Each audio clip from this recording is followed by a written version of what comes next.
So good morning and welcome to all my dear students in class 8th social science class, and history chapter number 2 is going on, and its title goes like this: from trade to territory. So again I am before you children, your social science teacher, with the part 2 of the same chapter.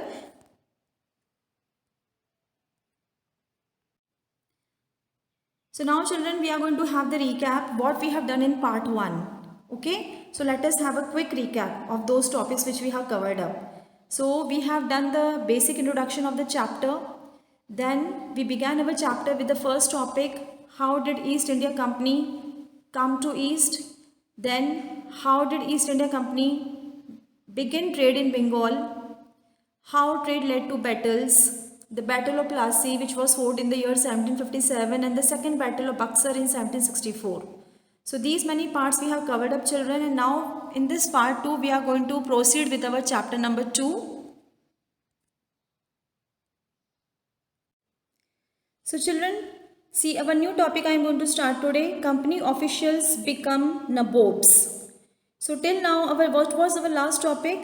We read about Battle of Buxar, which was fought in the year 1764, and in that battle Mir Qasim he was defeated, and then again Jafar he was reinstalled, and then he also died after 1 year, and then now ultimately Robert Clive, who was a commander of Madras, he ultimately declared that we do not want any more Nawabs. Okay, now we will be becoming our own Nabobs only. So according to his title, according to his statement only, our next para is based on. So here, what does it mean? And first of all, what is the meaning of this term Nabobs? So it is an anglicized version, that is English version. Nabob is an English version of the word Nawab. And now company officials, they all wanted to become like Nawab only, Indian Nawabs only, because they have observed very carefully how luxurious life, how comfortable life these Nawabs, Indian Nawabs, they used to have. Okay, so now the company, they have occupied territories also, political power also, authorities also. So now they want to rule by themselves only. So this was a vision and the dream of company officials. Now see, let us see further children.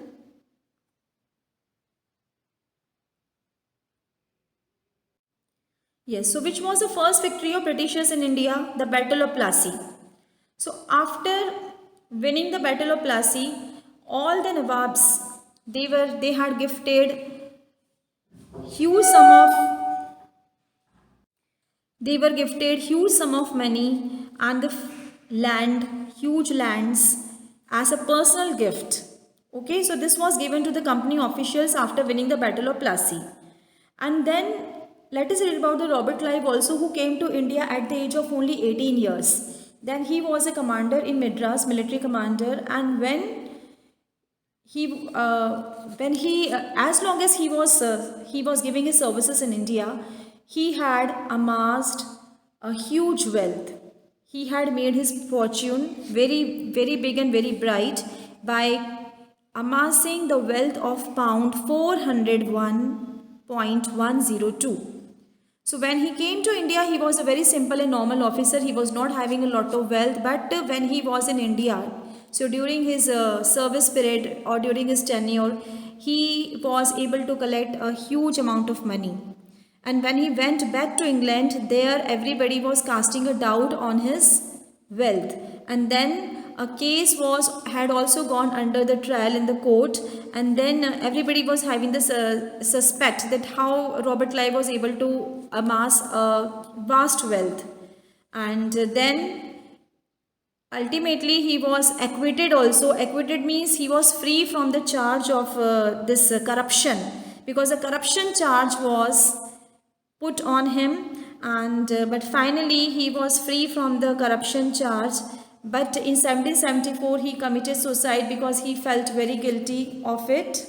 So but it doesn't mean that like Robert Clive, everybody had done a lot of corruption in India, and the other officers were not honest. No, this was not the scenario.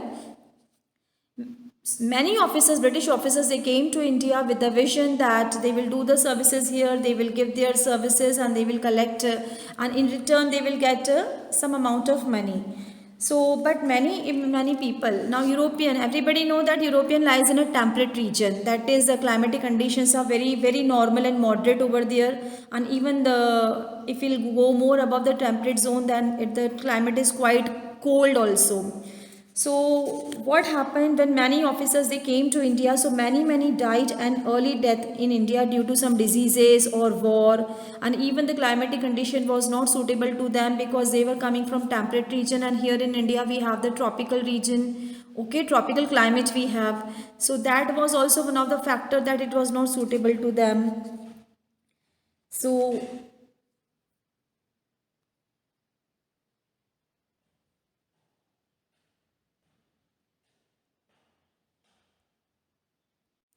but still, those company officers, those who were able to amass a lot of wealth and money and riches, they were called nabobs. And when they went back to England, then the local people of the place only, they used to ridicule on them, or they used to make fun of them. And even in the plays and the cartoons also, they were depicted.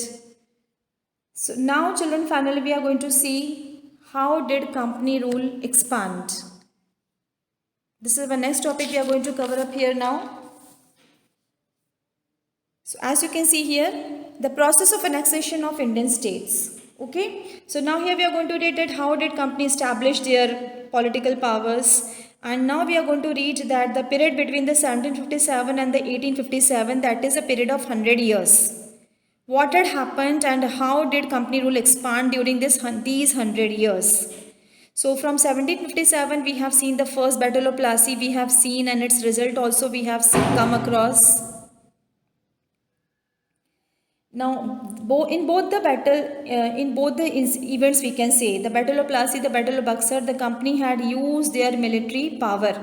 Okay, so it was a case of direct military attack in both the battles. But now the company has adopted a new strategy. Now the company do not want to use the same military campaign and same military attack, which is also known as confrontation. Okay, confrontation means when a war-like situation occurs and when the two countries are fighting battle in the battlefield. So now the company said that 2 wars we have already fought, so now we will change our strategy, our method. We want to rule in India. So for that we want to expand our territories, our land, our states. Okay, all the Indian states we have to capture under our territory. But now we will adopt some other strategy, and those were, as you can see in the first para, third line, those were political, economic and diplomatic methods. It means that now the company officers are going to design, introduce political, economic, diplomatic policies, schemes, methods to extend and to expand their territories in India. This is known as annexation policy. Okay, in annexation policy, what happens?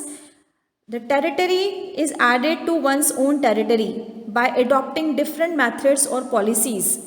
And the policies of the Britishers, they were quite indifferent, quite diplomatic, and somewhere they were very cruel also, unkind also, which we are going to read here now. See, the first, after the Battle of Buxar, the company appointed residents in Indian states. Yes, so we can take it as the first policy. Okay, so now we are going to give the numbering to the policies. So the first policy from the British side was that to appoint residents in the Indian states. Now who were these residents? These were the British officers or the European officers, and they were appointed in different Indian states. And what was the job of these residents? They used to participate in every event. Okay, and the British officers, they were appointed in Bengal. Okay, and they were actually, these residents were commercial political agents, and they were only serving the purpose of the company. Though they were appointed in the courts, in the administration of Indian rulers. Okay, but there what they were doing, they started interfering in the internal affairs of the Indian states, and they also tried to decide that who is going to be successor of the throne. Okay, now what is the meaning of successor? What's the meaning of successor? One who When after father's death, when the son or the eldest son, according to tradition, when he takes over a throne or a position, this is known as successor. Okay, for example, we can say that Hyder Ali, he was father, and after the death of Hyder Ali, so who had succeeded him? Tipu Sultan.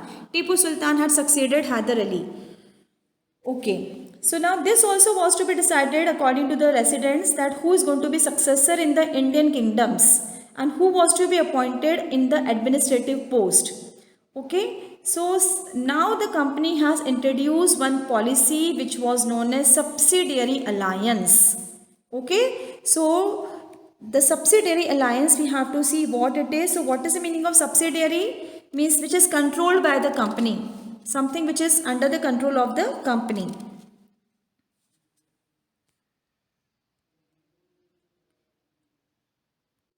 And what's the meaning of alliance? When the people are forming groups or unions or association for their own interest, for their own benefits, it is known as alliance. Okay. So this policy was designed by a British officer whose name was Richard Wellesley, as you can see here. So Richard Wellesley, he had designed this policy, and according to this policy, he had made many rules. So let us see what they are. As you can see here, see, have a look at the picture also here. So according to the terms and conditions of the subsidiary alliance, first of all, what he said, what Richard Wellesley has said, no Indian rulers were allowed to have independent armed forces. Means no Indian ruler was allowed to keep their own independent army with the weapons. Second thing was that, now the Indian rulers were asking that who will protect them? So Britishers said that we will be providing you with the army, with the forces. And then the Indian rulers, they had to pay for the subsidiary forces. It means they have to give the money to the company, and in return the company is going to arrange the army, to create the army, and in case if any Indian ruler is attacked by an opponent or any other rival state, then in that case the company will provide the army for the protection of that Indian king. Okay, so this way the company used to place their army in the kingdom. So in that case, what was the situation clear like here, that Indian rulers did not have to maintain their own army, and in case if the Indian rulers failed to make the payment, then a part of their territory was taken as penalty. A part or half part, okay, they have to give the half part of the territory to the British company in case the Indian rulers were not able to pay the payment to the British company for keeping the army. So in that case, children, what was the advantages of Britishers? Their army was getting more bigger and bigger, and number of soldiers they were recruiting day by day. Okay, but the Indian rulers, they were not having any army. So now what happened? Richard Wellesley asked the Indian rulers to sign the subsidiary alliance. And this is how he had trapped the Nawabs also, kings also, because of this policy. Let us see here, and let us take the example of Nawab of Awadh. You must be remembering his name. His name is Shujaudullah. Okay. So he was forced to give over half of his territory to the company in 1801. Okay, we all remember that he has supported Mir Qasim in the Battle of Buxar in the 1764. Since then only what happened, as this policy was introduced, okay, the year in which the policy was introduced, he had signed this subsidiary alliance, and then he was paying the payment to the army. But when he failed to pay the payment, then he had to give his half territory to the Richard Wellesley, to the British company. Another example is in 1801 only, Nizam of Hyderabad also were forced to sign the subsidiary alliance, but he also failed to pay the subsidiary forces. So his half territory was also taken by the Britishers on the similar grounds. So this is how the annexation policy, diplomatic policy of the Britishers was working. Now let us read one more, a very terrific, amazing story of Tipu Sultan, the Tiger of Mysore, who was the ruler of Mysore, and his father was Hyder Ali. Okay. Now the company resorted to the direct military confrontation Now confrontation is a war-like situation, a battle-like situation. Okay, so now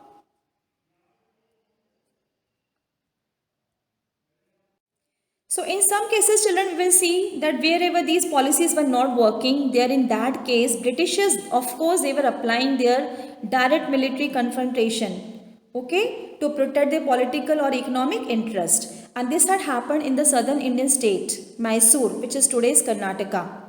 So in Mysore, first of all, Hyder Ali was ruling in the years 1767 to 1782.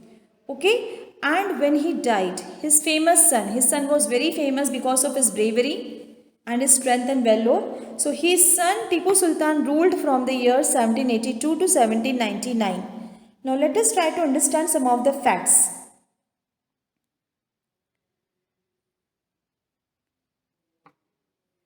So when Tipu Sultan, when he came in power, this we need to understand here that these Tipu Sultan and Hyder Ali, they were having very good relationship with the French people. Yeah, with the French. Okay, not with the Britishers. So when Tipu Sultan, when he came in power, so what happened in the coastal areas? Okay, it was Mysore is a coastal area only, and here we have the Malabar coast also we have. So here in the coastal areas, a lot of trade was going on. And not only Britishers, many other people like Dutch, French, Britishers, they all were purchasing the goods, spices. For example, you can see here pepper, cardamom, okay, and also sandalwood, okay, sandalwood. So these things were purchased and sold by these colonies, Dutch, French and Britishers, okay. But Tipu Sultan, when he came into power, what he said? He clearly has given this instruction to the Britishers that I am not going to allow you to do the trade and to purchase the spices, pepper, cardamom and sandalwood with my local merchants. It means we can say that he had disallowed the local merchants from trading with the East India Company very boldly. So now, what was the reaction of the company? The company got very angry, okay, and the reason was that, as already I have told you, that Tipu Sultan was having very good and friend relationship with the French people, and France and Britain also, they had a battle with each other.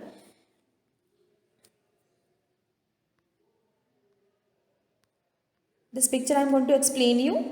Let us have a look at this part first of all.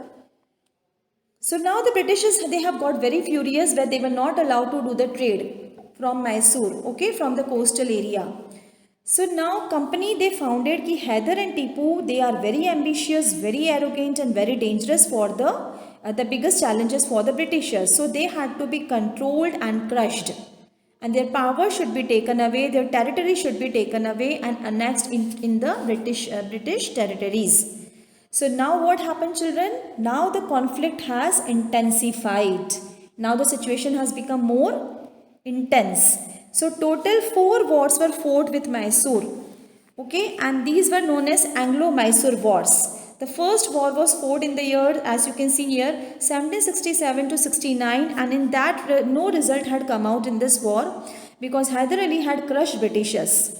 Okay, and the Britishers, they got, in the first battle, the Britisher did not face a good result, and so they had signed treaty that no war from our side, we will not start any war now. Then the second war has started 1780 to 84, okay, and here also no proper result came out, and in both the wars we have to see one thing, that French has supported Hyder Ali. Now in the third war, 1790 to 1792, this was the third Anglo-Mysore war, and here Tipu Sultan has lost some parts of the Mysore. Okay, and as you can see here, the picture is also shown here, that Tipu Sultan had signed a treaty, and you can see here, these are the 2 sons of Tipu Sultan, and they were taken away by the British officers as hostages. Okay, as hostages. What is a hostage? A person seized or held a security for the fulfillment of condition, means for the security purpose. For the purpose of security, because Tipu Sultan had signed a treaty but he was not able to do the payment, so that is why for a security purpose, for the purpose of guarantee, Britishers are taking away the two sons of Tipu Sultan. And now lastly children, you can see here the fourth battle. The fourth battle was fought in the year 1799. This was known as the Battle of Srirangapatnam. Okay, this was a final war, and in this war what had happened, Tipu Sultan, by defending his capital city Srirangapatnam, he died. He sacrificed his life, and this battle was known as the Battle of Srirangapatnam, and ultimately in this war the company won a victory. Okay, and here we have seen the tragic end of Tipu Sultan. And then lastly, you can see the last line, Wadiyars. Now Wadiyar is a dynasty, it was a kind of dynasty, and they were ruling before Hyder Ali.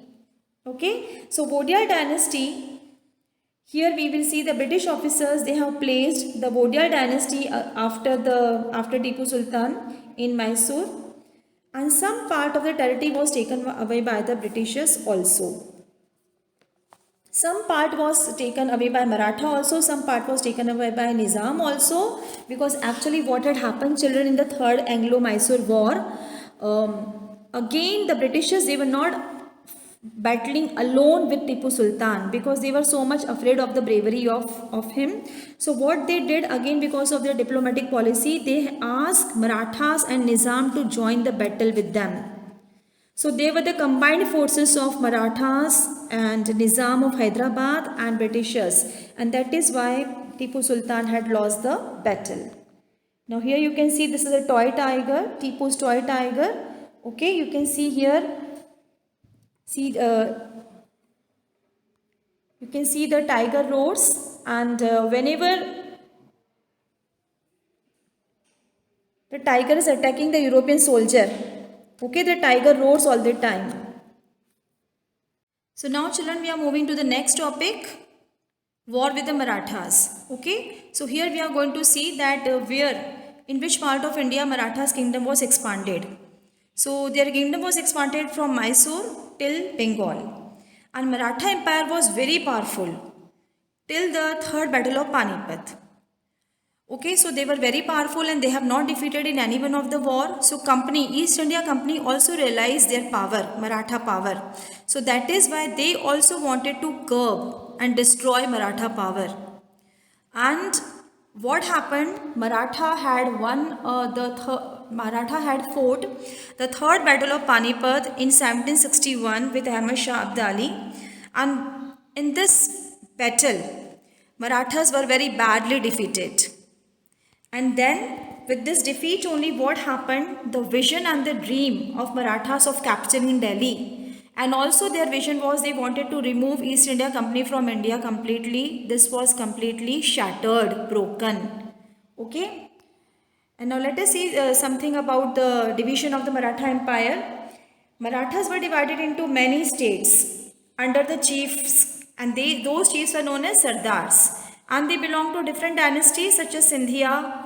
Okay, Sindhias, you must have heard the name of Sindhia. Today also we have in Gwalior, then Gaikwad in Baroda, Holkar in Indore, and Bhonsle in Nagpur. And these all chiefs were held together in a confederacy under a Peshwa. Now what is the meaning of confederacy? It means alliance. And what's the meaning of alliance? When so many states are united with each other to attain some mutual benefit. Okay, or some states are united or countries are united for the mutual benefit and the mutual interest. That is known as confederacy. Okay, and Peshwa is a principal minister. So who became its effective military and administrative head based in Pune. And two other famous Maratha soldiers were Mahadji Sindhia and Nana Fadnavis. Now Marathas were subdued in a series of war and they have never seen the face of a defeat. So, but one more thing was there. We have read about the Tipu Sultan that in that third war, Anglo third Mysore war, Marathas have supported East India Company, and now the time has come when Britishers and the East India Company or the East India Company, they wanted to destroy the Maratha power also. So here we will see that here also now the Anglo-Maratha war will start. Okay, and total 3 wars will be fought between Britishers and the Maratha Empire. So the first war was the first Anglo-Maratha war, which was fought between the years 1775 to 1782, and here there was no clear victory of the Britishers. And on the other hand, Britishers, what they did diplomatically, they signed a treaty. Now what is this treaty? Treaty is a written agreement in which both the parties or both the states, okay, those who are fighting against each other, they just sign an agreement, and they just make a resolution in return that they won't be fighting any more war in the future. So Britishers, they said under this that for 20 next years they won't be fighting any war with the Maratha. So during this time period of 20 years, Britishers, they have improved and strengthened their position, and then again now the second Anglo-Maratha will take place in the year 1803 to 1805. Now here British proved to be very successful in this war. Okay, and British gained the territories of Odisha, Agra and Delhi. And now the third Anglo-Maratha war. It was fought between the year 1817 to 1819, that is for 2 years, and this was a very major, important, decisive battle and final and successive war for the Britishers. Here what had happened, Britishers, they again came as victorious and winner of this war, and the Maratha powers were completely crushed and collapsed after the third battle of Anglo-Maratha war. And as a result of it, what the Britishers did, what action? They had removed Peshwa and sent him to the Bithur, away from Pune. And Bithur is nearby the Kanpur. And there they have told Peshwa that now no kingdom will be there with him, and he has to depend upon the pension which will be given by the Britishers. Okay. And now the company had acquired complete control over the territories south of the Vindhyas. I'll show you in the map, children. 2-3 maps I'll show you in consecutively, which will be showing you different policies, diplomatic policies. Just a minute. Now Britishers had continued the expansion of their territories with the help of diplomatic policies. Okay. So now as you can see in this picture, he is Lord Hastings, and now he has introduced one more policy. And the name of this policy is claim to paramountcy. So we should understand first of all what is claim to paramountcy. That is supreme power. Okay, supreme authority. So now this Lord Hastings is claiming for the paramountcy, supreme authority. Let us see what he is saying.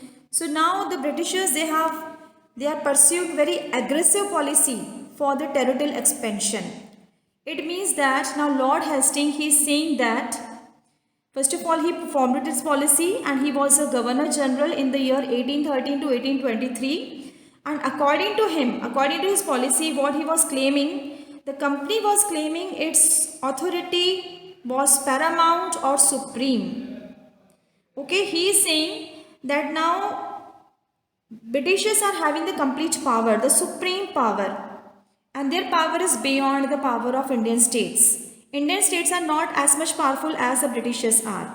Okay, so that is why what he said, it won't be unfair if we are going to capture and annex the more Indian states in northwest part of India. So it won't be unfair, because now the Britishers are more superior in terms of military power, economic power, financial power. So it is not unfair if we are going to annex more policies, annex more kingdoms in Indian states. So this way what he had done, he had given the open challenge to all the Indian rulers and the Indian queens.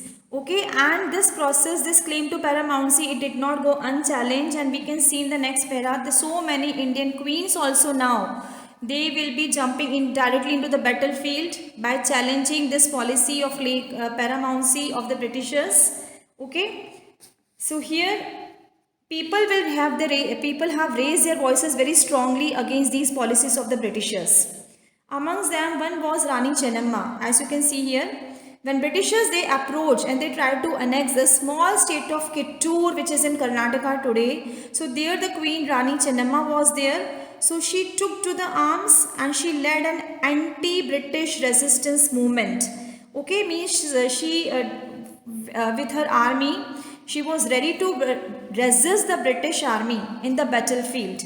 But unfortunately, she was arrested in the year 1824 and died in the prison in 1829. But her resistance movement was continued by a poor chowkidar of Sangoli whose name was Rayanna. He also belonged to Kittur and he continued with this resistance movement against the Britishers. But what happened, that way he got the support and he destroyed many Britisher camps also and records also. But unfortunately, he was also caught and hanged by the Britishers in 1830. So now children, we are moving ahead and we will read more ahead. Yes. Now one more thing is here, according to this policy only, now Britishers, they were having a threat from Russia.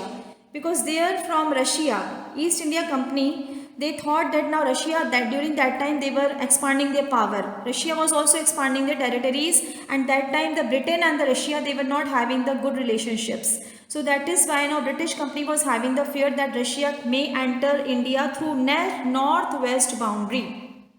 Okay, as you can see here in the 6th line. So Britishers, that is why the Britishers, they wanted to provide a tight security to the northwest boundary of India. So, and they were also having a very prolonged war with Afghanistan between the year 1838 and 42. Okay, so there also what happened after some years, Britishers, they were able to capture Afghanistan, and then in today's present Pakistan we have Sindh. So that time in 1843 Sindh was also brought under control by Britishers. So this we have seen Afghanistan and Sindh also had brought under control because to provide the security in the northwest boundary, because always the foreign invaders, they have entered India through this boundary only, northwest boundary, that is from Afghanistan, and beyond in Afghanistan we have the mountains, Hindu Kush. So from those mountains only secretly, quietly the enemies, they enter India, not from the northeast part of India. Now the Britishers, they were moving to Punjab, but in Punjab the very brave ruler was ruling whose name was Maharaja Ranjit Singh. So it was so difficult to defeat Maharaja Ranjit Singh for the Britishers, but when he died, so two prolonged wars were fought again with the Sikh and the Britishers, and unfortunately what happened in 1849 also Punjab was annexed. So here also we have seen in this claim, according to claim to paramountcy, so many Indian kingdoms were captured and annexed by Britishers. Now one more policy. Now this is another policy children, diplomatic policy, and its name is the Doctrine of Lapse, and it was designed, this is also the policy of annexation, that is to capture anyhow, by any means, by unfair means, the Indian kingdoms and to annex them in British kingdom. So this policy was devised by Lord Dalhousie, who was a Governor General from 1848 to 1856, and the policy devised by him was known as Doctrine of Lapse. Now what this policy is saying, let us try to understand. He declared, according to this doctrine, according to this principle, that if any Indian ruler dies without leaving any male heir, H-E-I-R, heir means successor, that is son, a male son, okay, who is entitled to get the father's property or father's kingdom after his father's death. So once again see, the doctrine declared very clearly that if an Indian ruler dies without a male heir, then his kingdom would be lapsed and it is going to become the part of company's territory, British territory. And again on the basis of this doctrine of lapse, so many kingdoms were annexed by the Britishers, as you can see here. Satara was annexed in 1848, Sambalpur in 1850, Udaipur in 1852, Nagpur in 1853 and Jhansi 1854. And the story of Jhansi is very famous. You must have heard that Rani Lakshmibai, she was not having her real son had died, and then she had adopted a adopted son whose name was Damodar Rao. So he was the adopted son of Rani Queen Jhansi.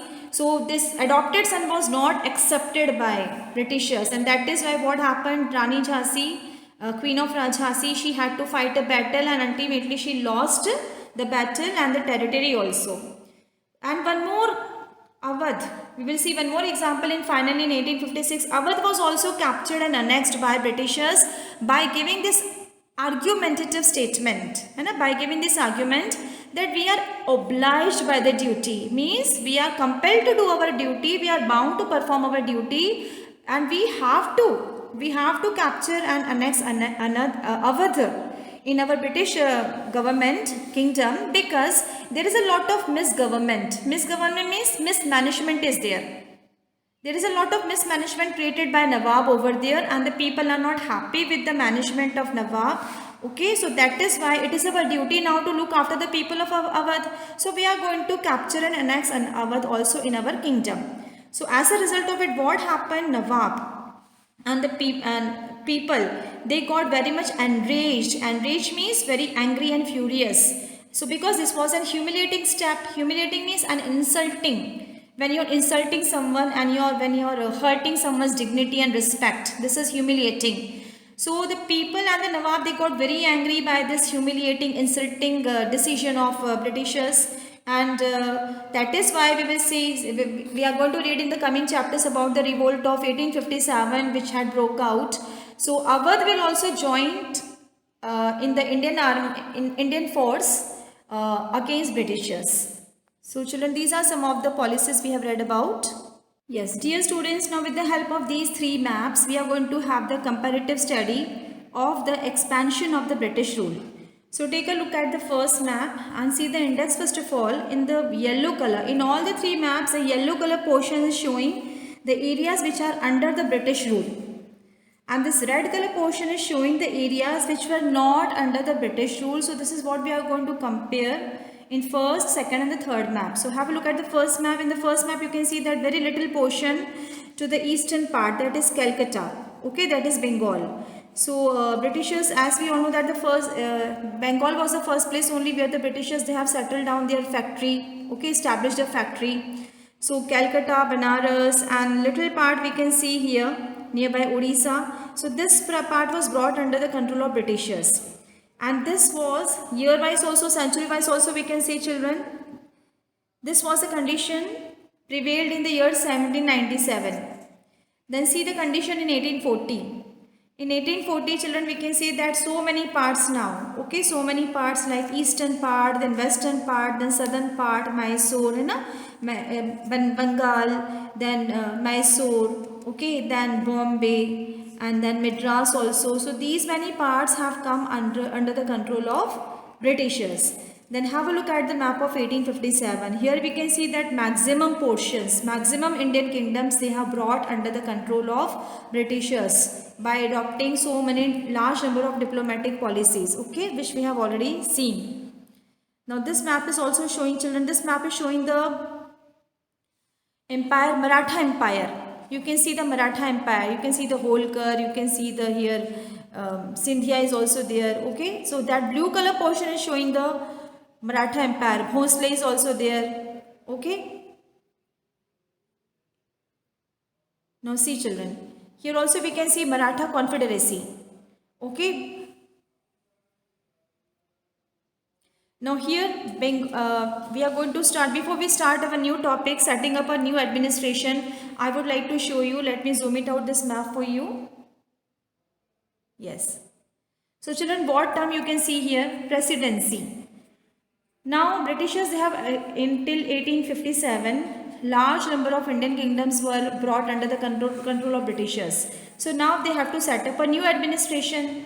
So for the new administration, who was the first Governor General? Warren Hastings. And he was the first Governor General of British India. And he had, his tenure was from 1773 to 1785. And there he had played a very significant, during these years he had played a very significant role in the expansion of the company power and also setting up a new administration power. So for that purpose what he did, first of all he made these three provinces, Bombay, Madras and Bengal, as the presidencies of India. So these were the three prominent presidencies of India. And what is the meaning of presidencies? For the purpose of administration. these areas were divided into administrative units, so that here the administration can run very easily, smoothly. Okay, so these administrative units were known as presidencies, and they were divided as per the new administration system set up by Warren Hastings. Okay, this already I have shown you. Now these are some of the states which were occupied, or we can say the captured and annexed under the policy of doctrine of lapse. State of Jhansi, state of Nagpur, state of Satara. Yes children, so this is our concluding topic of our today's chapter, chapter number 2, setting up a new administration.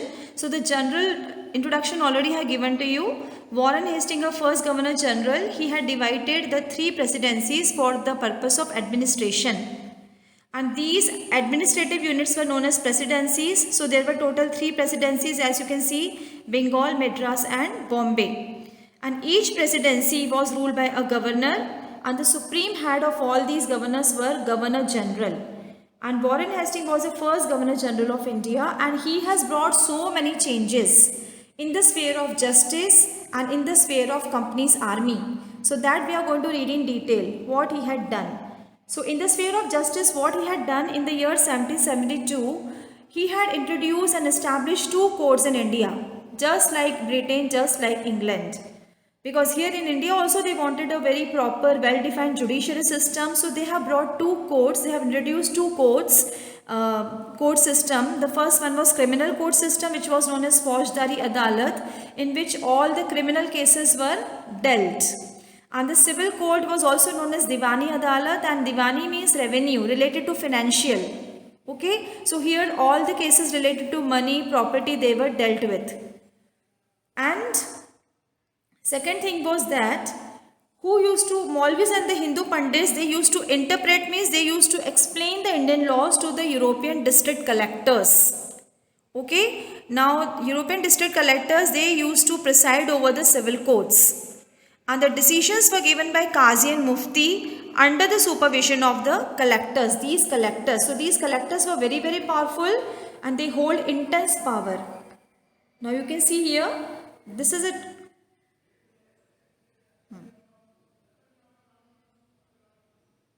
This is a scene of England when Warren Hastings had gone back to England, and he was accused by Edmund Burke for personally responsible for the misgovernment of Bengal. Okay, and see the word impeachment has come. So impeachment is a kind of a trial by the House of Lords in England for the charges of misconduct brought against a person in the House of Commons. Now see.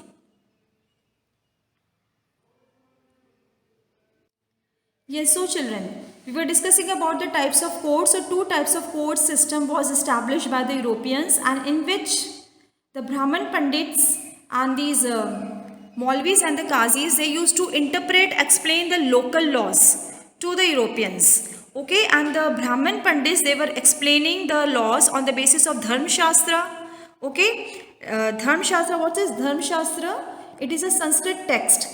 And it is having the mention of all the social rules which were followed in the society, and all the codes of behavior which were followed by the family members. Okay, and in the same manner, the religious holy book of Islam also, Quran also, and the religious holy book of Brahmins. So on the basis of those religious books only, the Brahman Pandits, they were explaining the laws to the Europeans. But there was a big problem and biggest confusion over these laws, because what was happening, these Qazis and these Maulvis and the other ones, they were giving the judgment on the basis of these books only. So what was happening, that there was a lot of problem in the interpretation of all these books. For example, the religious leader of North India will give the different punishment for the same crime, and the Brahmin of South India, he will give the different punishment for the same crime. So this was the confusion, that the people were following the different laws. Okay, and the different punishment were given to the people. So to avoid this confusion and to bring the uniformity means equality. So in 1775, 11 pandits they were asked to compile the digest of Hindu laws. Means the Europeans, they told them that now we want only one common book in which we want all the essence of the Dharma Shastra. Okay. In the same manner, in 1778, Europeans asked the Muslim people also that now you also compile the book of your own religious local laws, so that the European judges will understand all the things and they will not have any sort of confusion. Okay. And also one more thing was there. The Regulating Act was passed in the year 1773, and according to it, first time in Calcutta the Supreme Court was established. Okay, this was the first Supreme Court in Calcutta, because Bengal was the place where Bengal was the first territory to be occupied by the Britishers, and the Court of Appeal was also established in Calcutta. So two courts were established in Calcutta, the Supreme Court and a Court of Appeal, which was known as Sadar Nizamat Adalat. And now the main figure in the Indian district was a collector. Okay, the collector was very powerful figure, main principal figure. And what were the main duties? Main function of collector was to collect the revenue and the taxes, and also maintain peace, law, order and discipline in this district with the help of judges, police officers and darogas, who were also having a post of police inspectors or sub-constables. So his office was known as the collectorate. Today also we have the collectorate in many places. So it became the center of the power, and the patronage just steadily replaced. Now because of collector, what had happened, children, the old authorities, they were not as much powerful as a collector. As a collector was a powerful. In ancient history we have seen, when the kings and that time also the kings were ruling. So under the kings were the powerful, and the samantas and the feudatories were the powerful, the ministers were the powerful. But now the powers have transferred into the hands of collector, and he has become more powerful. Now we will see that what changes were brought in the sphere of company's army. Now children, see, any country today also, if we see that which country is the most powerful, so which aspect do we look for it? The military power.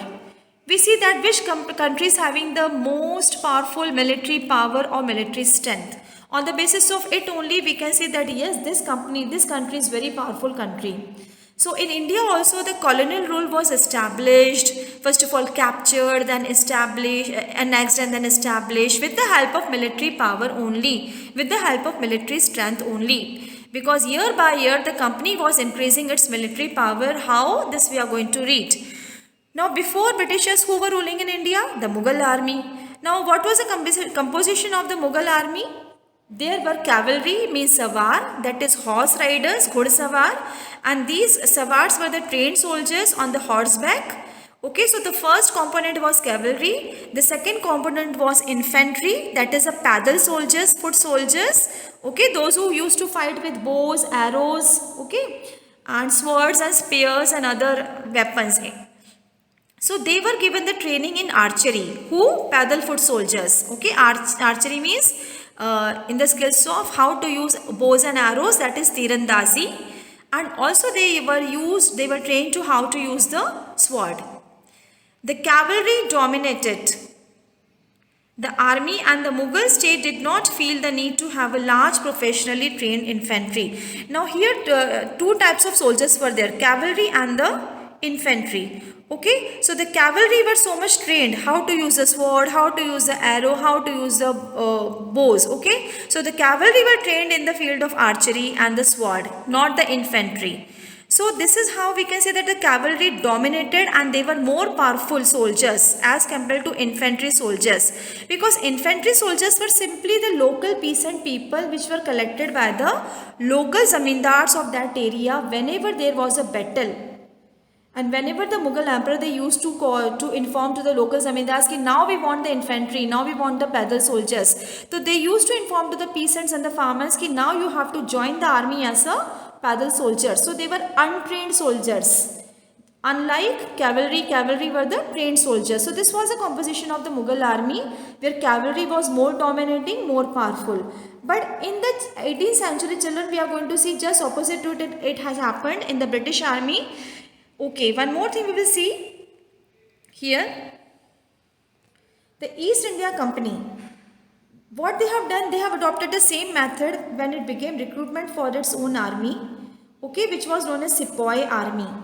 Indian word is Sipahi, means soldier. As we have in anglicized version of Nawab is Nabob na. So now we are going to have the Sepoy army, in which the recruitment will be done from different kingdoms. Now in the year 1820, okay, by the year 1820, now warfare technology has changed the complete scenario of the war, because now the people are going to use muskets and matchlocks, as you can see into my right hand side. In the box, musket and the matchlocks, they were the two types of guns. Okay, so the British Empire that time in 1820 was fighting in Burma, that is today's Myanmar, Afghanistan and Egypt also they were having the colonies.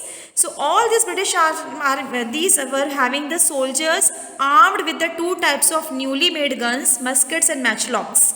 Now about the musket we are going to read in the next chapter also, that it was greased with the cartridge, okay. The cartridge was greased with that cows and the pig's fat, and the matchlock is a type of gun, okay. Musket is also a type of heavy gun, and the matchlock is also a type of gun in which the powder was ignited by a match, okay. Powder, that explosive powder which catches fire immediately. Now the soldiers of the company army, they had to keep the pace with the changing military requirements. So that is why infantry regiments, now they are becoming more important as compared to cavalry. Because now horsemen are not required. Because now weapons, these guns and weapons are will replace the cavalry. Okay, because now the infantry soldiers were given the training by using these guns. So infantry soldiers were more dominating in the British army by the year 1820, and now we see that in early 19th century the British has brought a uniform military culture. So what is this uniform military culture? Let us see. In this picture children, you can see he is a cavalry soldier, okay, having a sword in his hand, okay, Savar, he is a good Savar. Now at the same time children, what is happening now, the guns, new types of guns were invented by Britishers, but at the same time what was happening to bring the uniformity in the terms of training, drilling, discipline, uniform, the Britishers were taking the training all together of all the caste of the people, so they were not caring. In India, the Britishers were not caring for the caste and the community feelings of Indians.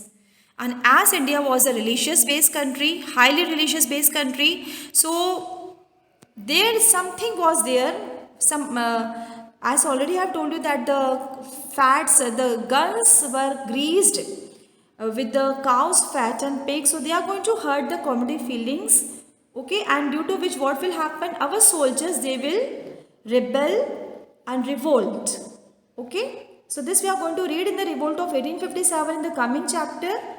So now children, we are going to have the conclusion of this chapter.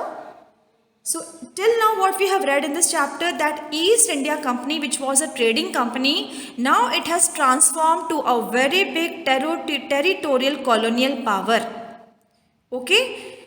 So earlier it was a trading company and now it has converted into a colonial power. And one more thing, one more plus point of this British company was a arrival of new steam technology. Because what we have read in the 17th century, 16th century, the Britishers, when they used to come to India by the ship, and the ship which used to sail in the seas manually, so it used to take between 6 and 8 months to travel to India by sea, and they had to take a very long turn, okay, from Africa, and then from Africa to Indian Ocean, and from Indian Ocean to Bengal.